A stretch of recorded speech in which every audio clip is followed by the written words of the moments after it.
important news updates. Today is Sunday, Hindu paper. We don't have editorial page on Sundays. I think you all know that. So let's see the most interesting and important news for today. BJP sweeps national capital Delhi. National capital territory of Delhi. Out of 70 legislative assembly seats, BJP bags 48 seats, Aam Aadmi Party 22 seats, Congress 0, others 0. The vote share of BJP is 47.2%, Aam Aadmi Party 43.6%, Congress just 6.3%. The Bharatiya Janata Party, winning 48 seats in the assembly elections in Delhi, have returned to power in the national capital after a gap of 26 years. Scuttling the Aam Aadmi Party's bid for a fourth straight term, the Aam Aadmi Party just won 22 seats. The Delhi assembly elections were held on February 5th. The results were out on February 8th. The results of the elections declared on Saturday, that is February 8th, delivered a jolt to the Aam Aadmi Party, with party supremo Arvind Kejriwal and former Deputy CM Manish Sisodia losing their seats. Atishi, who was a Chief Minister of Delhi, she managed to retain her MLA position. The Congress failed to win a single seat for third time in a row, with a majority of its candidates losing their deposits. While the BJP increased its tally from 8 to 48, there was only a 2% difference in vote share of Aam Aadmi Party and BJP. Celebrations erupted in BJP offices as trends showed that the party would sail past the majority mark of 36. And I can tell you, yesterday in the social media and the mainstream media, two things actually were interested. There were two interesting things with respect to Delhi campaign and assembly polls.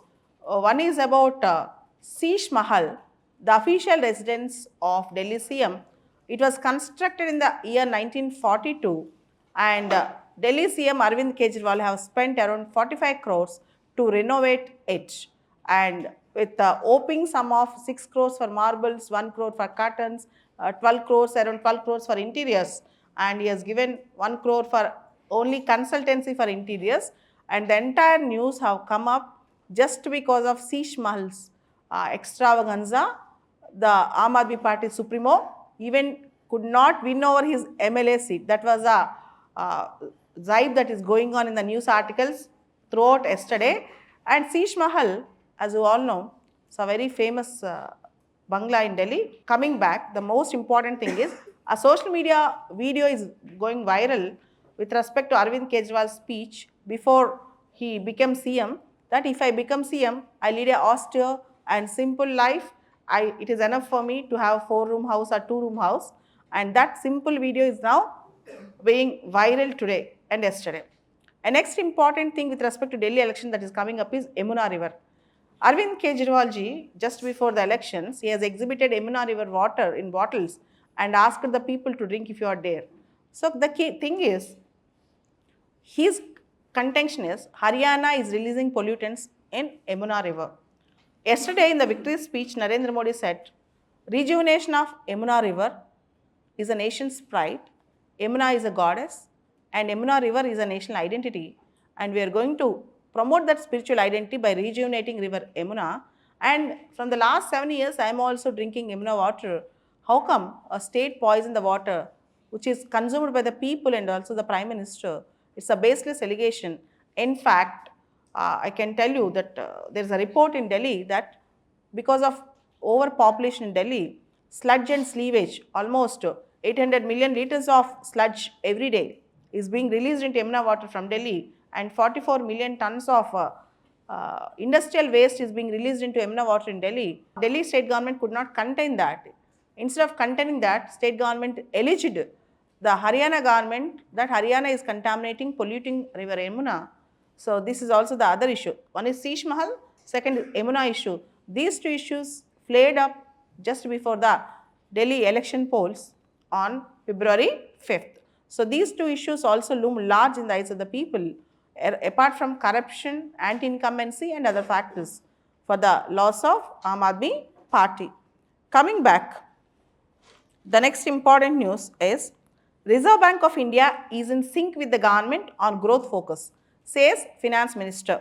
With the Reserve Bank of India following up the budget's demand stimulus for the slowing economy with a long awaited interest rate cut. As you all know, yesterday Reserve Bank of India announced rate cut with respect to repo rate for up to 25 basis points from 6.5 to 6.25.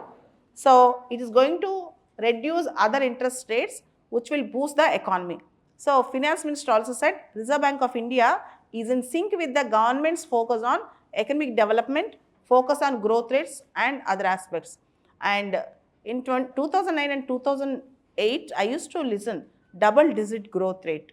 So now double digit growth rate is a distant dream even for India, and most of the growth projections with respect to India is 6.3 to 6.7, 6.8 or 6.8. Coming back, if you see global growth rates compared to global growth rate projections, India's growth rate is comparatively better, but still we have to do much more with respect to India's growth rates. Elon Musk, Dodge, Department of Government Efficiency, wanted to access the Treasury Department's information in America, but the US judge, he blocks the data, ordered the blocking of the data, and data should not be accessed by Elon Musk and his team. A US judge issued an emergency order earlier yesterday, blocking Elon Musk's Dodge government reforms team from accessing personal and financial data stored by the US Treasury Department. US district judge restricts the access to Treasury Department payment systems and other data to all political appointees, especially government employees and their agents from outside. So Elon Musk wanted to access the data in US Treasury Department, but US judge blocks the data access to Elon Musk and his Dodge team. And it seems that I'm reading a news that Elon Musk also advised the cutting of financial assistance funding to NASA also. You all know, world's most premier space agency, America's space agency is NASA. NASA expeditions and NASA's achievements are very, very great. And recently also there's a news that Elon Musk and NASA are collaborating to bring Sunita Williams to the Earth. But still, Elon Musk is not happy with the funding that is being approved to NASA in the previous years, because NASA is spending much and doing less. This is the Elon Musk's inherent complaint. And you all know Elon Musk also owns a company, SpaceX. So NASA is also a great competitor to SpaceX. For that reason, there are many reasons for that. And Department of Government Efficiency is led by Elon Musk, which should actually speak about lessening of government funding, unnecessary funding and other things, downsizing the unnecessary fundings. And recently, he also advised the Donald Trump to stop complete funding to temporarily pause the complete funding to US aid program, which is the largest humanitarian aid program run by the America, that is US aid to most of the third world countries. Even that was passed. And NASA is a prestigious organization in America. So cutting down the funds to NASA is a proposal that might come up, but I don't think it is advisable. Coming back, UPSC extends last date to apply for civil service exam. Very rarely this happens. Generally, UPSC will never extend the last dates. Union Public Service Commission has extended the last date to apply for civil services preliminary exam 2025 till February 18th. And this time the application process have been completely changed. Most of the important details which you are going to fill up, you have to fill it up in the prelims application form itself.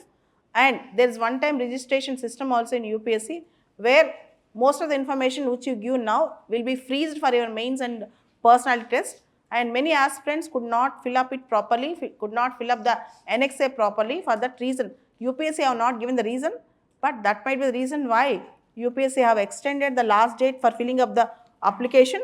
The civil services examination is conducted annually by UPSC in 3 stages: prelims, mains and personality test. And there are number of services, IAS, IPS, forest service also in this notification. The prelims exam of forest service will also be in the same UPSC civil services notification.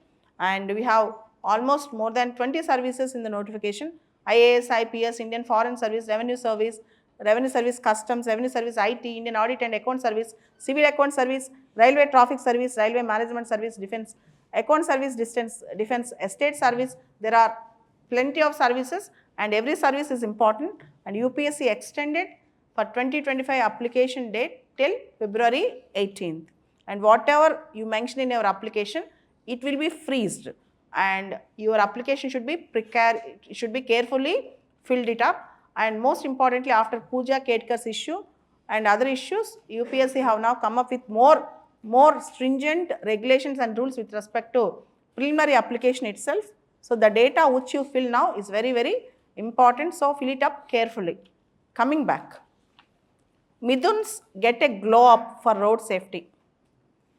The semi-wild bovines of Arunachal Pradesh will soon wear fluorescent collars that are visible enough for vehicle drivers on highways, thus ensuring the safety of both humans and animals.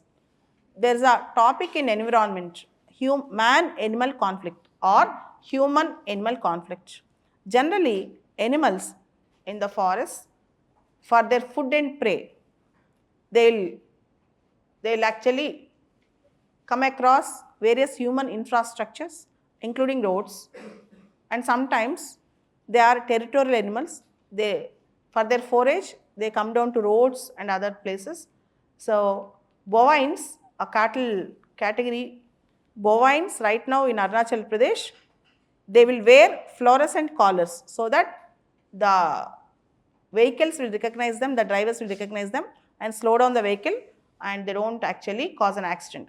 The Mithun, a semi-wild bovine creature, will soon start wearing fluorescent collars to be visible enough for drivers on a major highway in central Arunachal Pradesh, Siang district. The Midun is a free-ranging animal and stays mostly in the jungles. Seeking warmth, Miduns usually spend winter nights on the roads, leading to accidents, importantly fatal accidents caused by traffic. Unlike cows, Miduns have a black or deep brown hide, making them less visible at a night on poorly lit highways. See, there is a dark nights in the highways. Miduns, they look like cows, but they are not actually cows, and they have black body, so that in the darkness in the nights we cannot identify, we cannot see visibles, we cannot see Miduns with visibility. For that reason, government of Arunachal Pradesh, along with various departments, they are organizing some fluorescent collars so that in the nights also they will be visible. So this is the story that is coming up. And another important news is 500 crores fund gives autonomy for National Mission on Manuscripts. India's manuscripts, in Telugu we call Talapata Grandalani, Pata Rachanlu antam kada. They are being in the dilapidated stage. They are being lost. For that reason, in 2003 itself, we have launched National Mission on Manuscripts. This is very important for prelims and mains. This question is very important for prelims and mains. In the year 2003 itself, we have launched National Mission on Manuscripts. In the present budget, 500 crores funds is being allotted. 500 crore fund is being allotted for the National Mission on Manuscripts. Steps have been initiated to make National Mission for Manuscripts autonomous, and free of any government interference. Autonomous, with the center allocating nearly 500 crores over the next 6 years, separately to the institution through a special financial committee. The National Mission of Manuscripts was established in February 2003 by the Ministry of Tourism and Culture. Which ministry have established National Mission on Manuscripts? Ministry of Tourism and Culture. A unique project in its program and mandate, the mission seeks to unearth and preserve the vast manuscript wealth of India. From this year onwards, the National Mission of Manuscripts have been again put under a central sector scheme. For central sector schemes, all initiatives wholly sponsored and implemented by the central agencies. The National Mission on Manuscripts was till now functioning as a part of Indira Gandhi National Center for Arts. But for January to March, the funds for the institution were routed through Sahitya Academy. So now the budget have allocated around 500 crores which will be used up to 2031. Up to 2031. However, the sources said that it was not yet clear whether the new Gnana Bharata mission for manuscripts announced by the union budget would be a part of National Mission of Manuscripts or it will be a separate entity. According to the budget document, the Gnana Bharata mission intends to cover more than 1 crore manuscripts. It would undertake the survey, documentation and conservation of India's manuscripts heritage, lying with academic institutions, museums, libraries, private collectors, etc. Very, very important. Star mark question for this year exam. It might appear either in prelims or in mains. It might appear either in prelims or in mains. I do remember I went to UPSC interview in 2017, April 19th. Just one day before that, we have India's April 17th or 18th. Can you find out and let me know? The day is about culture. Exactly wording. Chudandi okkasari. April 17th or 18th, National Day or International Day on understanding culture, archaeology, culture, preserving of archaeology and culture unda. April 17th or 18th, A day? World Heritage Day. Okay, April 18th. My interview is on April 19th, 2017. Just one day before the interview, we have celebrated International Day of Heritage, Monuments, Archaeology. That's a particular day. So they asked me a question about why should we protect our heritage, why should we protect our culture, what is Ek Bharat Shrestha Bharat, what are the functions of Archaeological Survey of India. All these questions I have asked.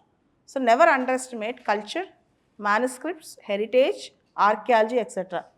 Even if you don't get question in prelims or mains, you might get question in the interview. So don't think that they always ask about current affairs on that particular day. They might ask such questions also. So National Mission on Manuscripts, National Bharatam Mission, all these things are, what is that? National Gnana Bharatam Mission. They might ask such questions also. They might ask questions on Gnana Bharatam Mission, National Mission of Manuscripts, what is the funding of the government, National Mission of Manuscripts have become autonomous now. All these questions you can expect. Okay. So 1 minute, I'll see another important. There are so many things to discuss. So I'll just give headlines. I won't talk too much. Donald Trump imposed sanctions on International Criminal Court and reduced funding and other opportunities to International Criminal Court. Not only that, he is also trying to reject visas to the officials who are working in ICC. Now, International Criminal Court condemns Donald Trump's sanctions. International Criminal Court condemned an executive order signed by US President Donald Trump imposing punitive sanctions, countering that the order sought to harm its independence and impartial and the routine judicial work. International Criminal Court was established by the Rome Statute, and International Criminal Court is not a direct UN body. International Criminal Court deals with war crimes, genocide, crimes of grave concern, crimes against humanity.